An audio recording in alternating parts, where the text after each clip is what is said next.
Samajwadi party से दिया था इस्तीफा, अब कांग्रेस में रहकर सपा के खिलाफ बनाएंगे प्लान। 5 लोकसभा सीटों पर अखिलेश को हो गई टेंशन। इधर अखिलेश यादव बीजेपी पर हमला बोलते रहे, उधर कांग्रेस ने अखिलेश के साथ बड़ा खेल कर दिया। अखिलेश यादव के करीबी नेताओं में शुमार किए जाने वाले रवि वर्मा अब राहुल गांधी के होने जा रहे हैं। सपा में रहते हुए अखिलेश के लिए बड़ी भूमिका निभाई थी, लेकिन अब लोकसभा चुनाव में अखिलेश को अपने ही नेता का सामना करना पड़ेगा। सपा के राष्ट्रीय महासचिव रहे रवि वर्मा कांग्रेस ज्वाइन करने जा रहे हैं।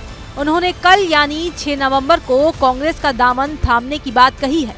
उनसे जब अखिलेश राहुल में अच्छा नेता पूछा गया तो सुनिए रवि वर्मा ने क्या जवाब दिया। कांग्रेस में हम कल ज्वाइन करेंगे 6 तारीख को। अखिलेश बढ़िया नेता है या फिर राहुल गांधी?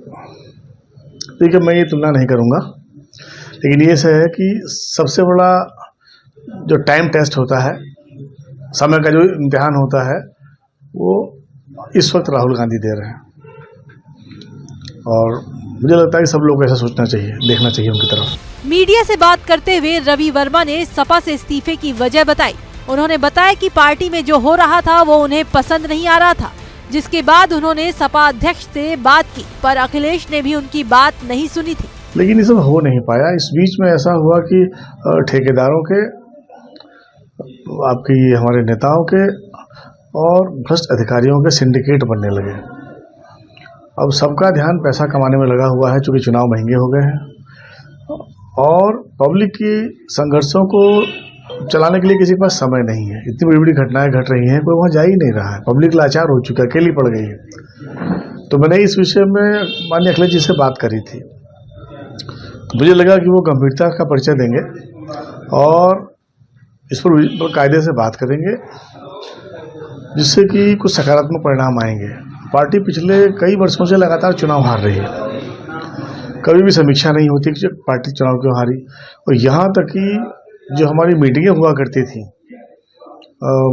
महीने की मीटिंगें हर विधानसभा स्तर पर हुआ करती थी और निरंतरता में कार्यकर्ताओं का जो सम्मेलन थे वो चलते रहते थे, प्रशिक्षण चलते रहते थे, वो सब पिछले कई साल से बंद है। अब एक सूत्री कार्यक्रम ये है कि जो भी नए लड़के आ रहे हैं वो माननीय अखिलेश जी के पास जाना चाहते हैं और रातों रात करोड़पति बनना चाहते हैं, पावरफुल बनना चाहते हैं। तो उन लोगों ने अनुशासनहीनता की वो पराकाष्ठा की है, जिससे पार्टी को बहुत नुकसान हो रहा।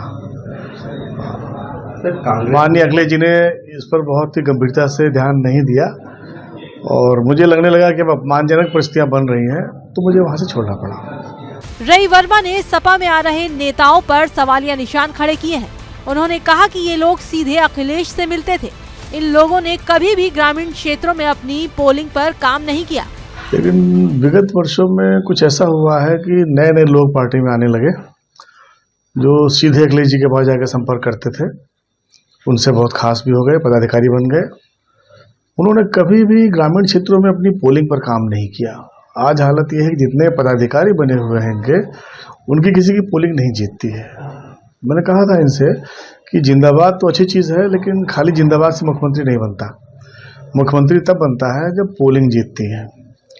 तो पार्टी को अपने को कैडराइज करना चाहिए था। इस बीच में जो नए लोग थे उनका प्रशिक्षण करना चाहिए था और जो लोग वहाँ रोज सुबह से लेकर शाम तक इनका समय बर्बाद करते हैं, उन पर भी थोड़ी सी बंदिश लगनी चाहिए थी कि अपना काम संभालो, हम वहीं आएंगे, वहीं मिलना हमको। बताया जा रहा है कि सपा के स्थानीय और नए नेताओं को पार्टी में ज्यादा तरजीह दिए जाने से वो नाराज थे। इसी के चलते जून महीने में जब सपा के राष्ट्रीय अध्यक्ष अखिलेश यादव 2 दिन के दौरे पर कार्यकर्ता सम्मेलन में खिरी गए थे, तो उनके मंच से सपा के कद्दावर नेता रवि प्रकाश वर्मा गायब दिखे थे। उनकी गैर मौजूदगी के बाद कयास लगाए गए कि वो सपा से नाराज हैं। रवि वर्मा के कांग्रेस में शामिल होने से लखीमपुर खीरी ही नहीं, बल्कि सीतापुर, बरेली, शाहजहांपुर, बाराबंकी लोकसभा सीटों पर भी असर पड़ेगा। कांग्रेस पार्टी रवि वर्मा के जरिए कुर्मी वोट बैंक को साधने की कोशिश करेगी। बताया जा रहा है कि रवि वर्मा के कांग्रेस ज्वाइन करते ही कई और नेता भी कांग्रेस की तरफ रुख कर सकते हैं। रवि प्रकाश वर्मा इसी साल जनवरी महीने में सपा के तीसरी बार राष्ट्रीय सचिव बने थे, लेकिन कुछ ही महीनों बाद उनकी सपा से अनबन सामने आ गई थी। चुनावी मौसम आते ही नेताओं का सियासी टूरिज्म शुरू हो जाता है।